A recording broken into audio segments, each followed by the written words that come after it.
고요한 마음으로 하느님의 은총을 느끼는 시간, 오늘 우리는 기적이란 단어가 때로는 너무 멀게 느껴지는 이 시대에 자신의 삶 전체로 하느님의 살아있는 증거가 되었던 한 영혼의 이야기를 나누고자 합니다. 이 거룩한 여정을 시작하기에 앞서 잠시 여러분의 마음을 모아주시면 감사하겠습니다. 만약 이 이야기가 여러분의 영혼에 작은 울림이라도 준다면 좋아요와 구독을 통해 이 빛을 더 많은 이들과 함께 나누어 주십시오. 여러분의 작은 손길이 복음의 씨앗을 퍼뜨리는 귀한 도구가 될 것입니다. 이 영상을 듣는 모든 분들과 그 가정에 주님의 평화와 축복이 가득하기를 기도합니다. 이제 피에트렐치나의 성비오 신부님, 그의 거룩하고도 신비로운 삶 속으로 함께 들어가 보겠습니다.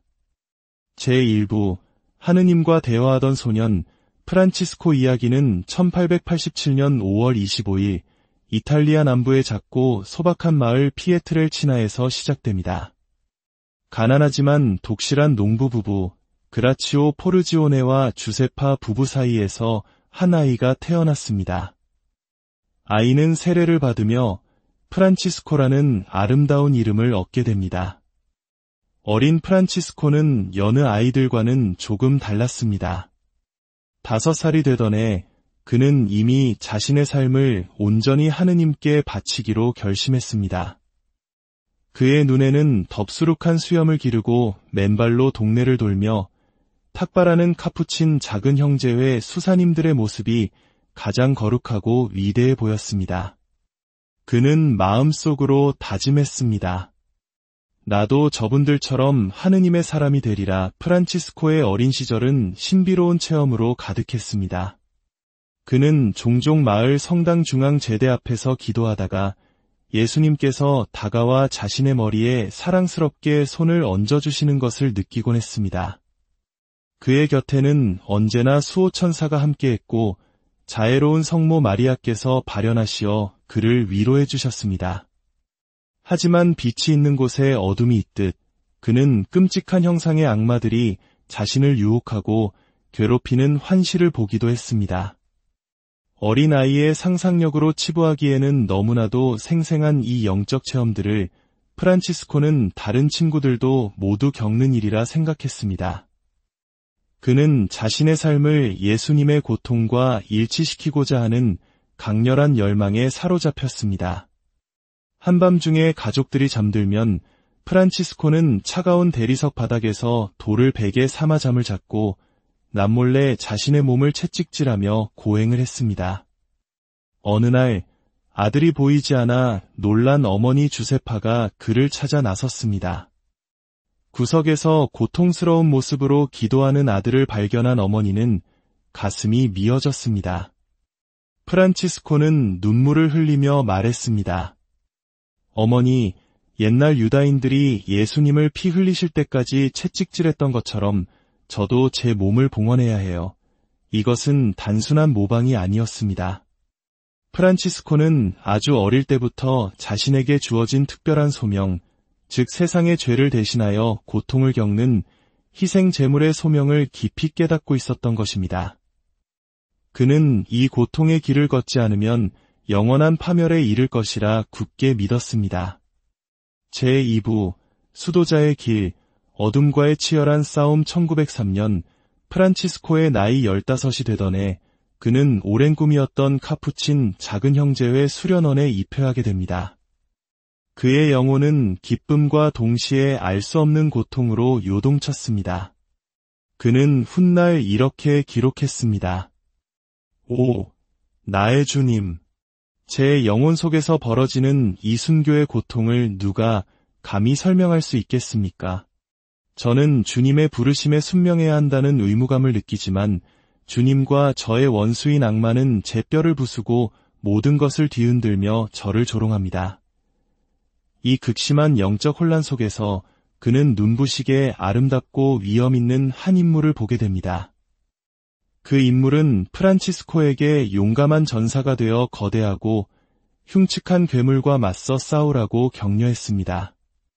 도저히 이길 수 없을 것 같던 싸움이었지만 천상 인물의 도움으로 그는 마침내 괴물을 물리치는 데 성공합니다. 이 환시는 앞으로 그가 평생에 걸쳐 겪게 될 악과의 영적 전쟁을 예고하는 것이었습니다. 수련원에 들어간 그는 비오라는 새로운 수도명을 받게 됩니다.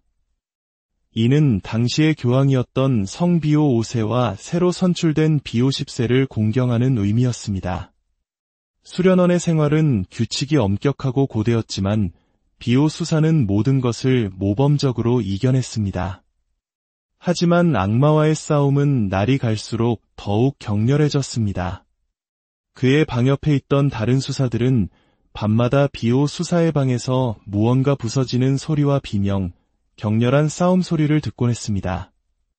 놀라서 달려가 보면 비오 수사는 늘 마룻바닥에 실신한 채 쓰러져 있었습니다. 수도 서원을 한 비오 수사에게는 또 다른 신비로운 은사가 나타났습니다. 바로 동시에 두 곳에 존재하는 능력, 즉 편재였습니다. 1905년 1월 18일, 그는 성가대석에서 다른 수사들과 함께 성무일도를 바치고 있었습니다. 그런데 바로 그 순간 그는 동시에 멀리 떨어진 한 가정집에도 있었습니다. 그 집에서는 아버지가 임종을 맞이하고 있었고 동시에 새로운 생명인 아기가 태어나고 있었습니다. 그때 성모님께서 나타나 비오 수사에게 말씀하셨습니다. 이 아이를 너에게 맡긴다. 두려워 말아라. 훗날 이 아이가 너를 찾아올 것이다. 그 환시가 끝나자마자 그는 다시 성가대석에 있는 자신을 발견했습니다. 훗날 지오반나 리조라는 이름의 그 아이는 정말로 비오 신부님의 영적 딸이 되었습니다. 하지만 그의 육신은 너무나도 연약했습니다. 원인을 알 수 없는 고열과 병마가 그를 끊임없이 괴롭혔고 결국 수도원 생활을 계속할 수 없게 되었습니다.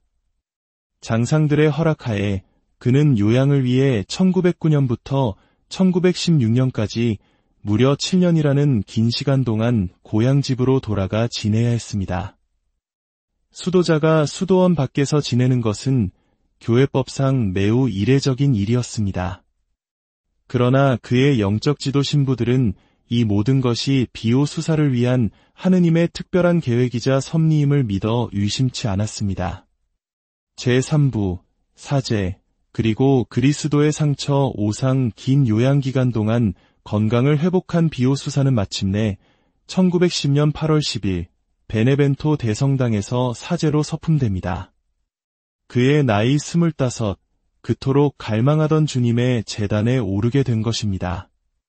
하지만 건강 문제로 그는 여전히 고향에 머물러야 했고 1916년 9월이 되어서야 산 조반니 로톤도에 위치한 은총의 성모 마리아 수도원으로 부임하게 됩니다. 그리고 그는 평생을 그곳에서 보내게 됩니다. 1918년 9월 20일 금요일 아침 미사를 막 마친 비오 신부님은 성가대석에 남아 고요히 기도에 잠겨 있었습니다. 깊은 탈원 상태에 빠졌을 때 신비로운 한 인물이 그의 앞에 나타났습니다. 그 인물의 손과 발, 그리고 옆구리에서는 피가 흐르고 있었습니다. 그 순간 비오 신부님은 자신의 몸에 불에 타는 듯한 끔찍한 고통을 느꼈습니다. 정신을 차렸을 때 그의 손과 발, 그리고 옆구리에는 예수님께서 십자가에서 받으신 것과 똑같은 5개의 상처, 즉 5상 2 선명하게 새겨져 있었습니다. 그는 훗날 영적 지도 신부에게 이렇게 고백했습니다. 그날 이후 저는 제 영혼 깊은 곳에 치명적인 상처를 입었습니다. 이 상처는 항상 열려 있어 저를 끊임없이 고통스럽게 합니다. 이것은 가톨릭 역사상 사제에게 나타난 최초의 오상이었습니다. 비오 신부님은 이 거룩한 상처를 감추려 애썼지만 상처에서는 계속해서 피가 흘러나왔고 이내 동료 수사들에게 발견되고 말았습니다. 그때부터 그는 손을 가리기 위해 반장갑을 끼기 시작했습니다. 오직 미사 중 성체를 축성하는 거룩한 순간에만 장갑을 벗었습니다.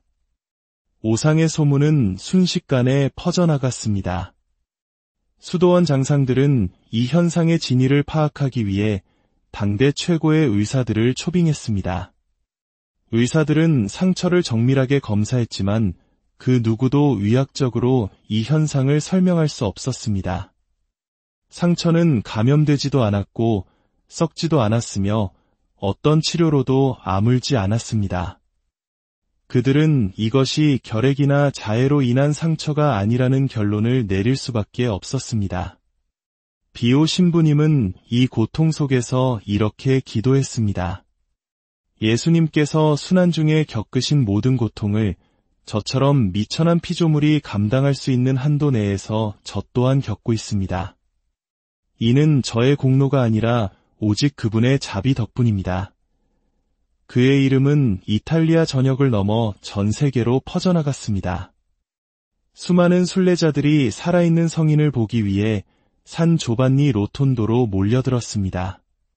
비오 신부님의 삶은 이제 편지를 답장하고 고해성사를 주고 미사를 집전하는 일로 채워졌습니다. 그는 많은 이들에게 신비 그 자체였습니다. 제4부 고해소의 사도와 순명의 십자가. 그러나 명성이 높아질수록 시련의 그림자도 짙어졌습니다. 그의 오상과 신비 현상에 대해 의심하고 비방하는 목소리가 교회 안팎에서 터져나왔습니다. 특히 저명한 의사이자 사제였던 아고스티노 제멜리 신부는 비오 신부의 오상을 신경증적인 자해의 결과라고 단정하며 강력하게 비판했습니다. 결국 교황청은 1922년부터 비오 신부님에게 여러 제재 조치를 내리기 시작했습니다. 공개적인 미사 집전 금지, 영적 지도 신부와의 서신 교환 금지, 신자들과의 만남 금지. 그는 철저하게 고립되었습니다. 1923년부터 1933년까지 무려 10년 동안 그는 고해성사를 주는 것조차 금지당한 채 수도원 안에서 침묵의 세월을 보내야 했습니다. 이 부당하고 고통스러운 명령 앞에서 비오 신부님은 단 한마디의 불평도 없이 오직 순명으로 응답했습니다. 저는 순명의 아들입니다. 이 한마디는 그의 모든 것을 설명해 줍니다. 그의 거룩함은 기적이나 신비 현상에 있는 것이 아니라 교회를 통해 드러나는 하느님의 뜻에 온전히 자신을 맡기는 겸손과 순명에 있었던 것입니다. 마침내 진실은 밝혀졌고 그에 대한 모든 비방이 근거 없음이 드러났습니다. 1933년 비오 신부님은 다시 공개적으로 미사를 드릴 수 있게 되었고 이듬해에는 그의 가장 중요한 사명이었던 고해소로 돌아올 수 있었습니다. 그의 고해소는 하느님 자비의 샘터였습니다. 그는 사람의 영혼을 꿰뚫어보는 지심의 은사를 가지고 있었습니다. 많은 이들이 고해소에 들어가기도 전에 그가 자신의 숨겨진 죄를 이미 알고 있음에 놀랐고 그의 따뜻한 권고와 엄한 훈계 속에서 진정한 회개의 눈물을 흘렸습니다. 그는 죄인들의 고통을 자신의 고통처럼 아파하며 함께 울어주는 사제였습니다.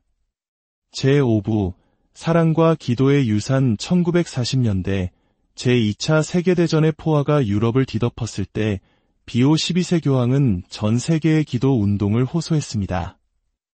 이에 응답하여 비오 신부님은 기도 그룹을 조직하기 시작했습니다. 작은 모임으로 시작된 이 기도 그룹은 오늘날 전 세계 수십만 명의 회원을 가진 거대한 영적 네트워크로 성장했습니다. 또한 그는 전쟁과 가난으로 고통받는 이들을 위한 구체적인 사랑의 실천을 꿈꿨습니다. 전 세계에서 답지 않은 후원금으로 그는 산 조반니 로톤도의 작은 언덕 위에 현대적인 병원을 짓기 시작했습니다. 고통을 더는 집이라 이름 붙여진 이 병원은 1956년에 문을 열었고 오늘날까지도 이탈리아 최고의 병원 중 하나로 수많은 환자들의 육체와 영혼을 치유하고 있습니다. 가난 때문에 치료받지 못하는 사람이 없어야 한다는 것이 그의 신념이었습니다. 이를 위해 교황님은 그에게 가난 서원을 특별히 면제해 주시기까지 했습니다. 제6부 아버지의 집으로 세월이 흘러비오 신부님은 노쇠해졌습니다. 평생을 그를 괴롭혔던 육체의 고통은 더욱 심해졌고 나중에는 서서 미사를 드릴 수 없어 앉아서 미사를 직전해야 했습니다. 1968년 9월 20일 그가 오상을 받은 지 50주년이 되는 날이었습니다. 이를 기념하기 위해 전 세계 기도 그룹 대표들이 모였지만 그는 기력이 다해 참석할 수 없었습니다. 그리고 사흘 뒤인 9월 23일 새벽 2시 30분 그는 예수, 마리아를 속삭이며 조용히 선종했습니다. 그의 나이 81세였습니다. 동료 수사들이 그의 시신에 제의를 입히기 위해 옷을 벗겼을 때 모두가 경악했습니다. 50년 동안 그의 몸에 선명하게 새겨져 피를 흘리던 오상의 상처들이 작은 흉터 하나 없이 깨끗하게 사라져 있었던 것입니다. 고통의 흔적은 사라지고 오직 평화만이 남아 있었습니다. 그의 거룩한 삶은 세상을 떠난 후에도 계속해서 빛을 발했습니다. 1999년 5월 2일 성요한 바오로 2세 교황님은 그를 복자로 선포하셨고 마침내 2002년 6월 16일 수십만 명의 군중이 모인 가운데 그를 성인 품에 올렸습니다. 요한 바오로 2세 교황님은 강론 중에 이렇게 말씀하셨습니다. 비오 성인의 삶은 우리에게 초자연적인 차원을 강력하게 상기시켜줍니다. 그의 진정한 무기는 매일 드리는 미사와 고해 성사였습니다. 미사는 그의 삶의 중심이자 모든 힘의 원천이었습니다. 피에트렐치나의 성 비오. 그는 자신의 온 삶을 통해 고통이 하느님의 사랑과 결합될 때 얼마나 위대한 구원의 도구가 될 수 있는지를 보여주었습니다. 그의 이야기는 오늘을 살아가는 우리에게 묻습니다. 당신의 십자가는 무엇입니까? 그리고 당신은 그 십자가를 어떻게 지고 있습니까? 성비오 신부님의 전구를 통해 이 영상을 보시는 모든 분들이 각자의 삶의 자리에서 믿음의 용기를 얻고 주님의 사랑 안에서 참된 평화를 누리시기를 기도합니다.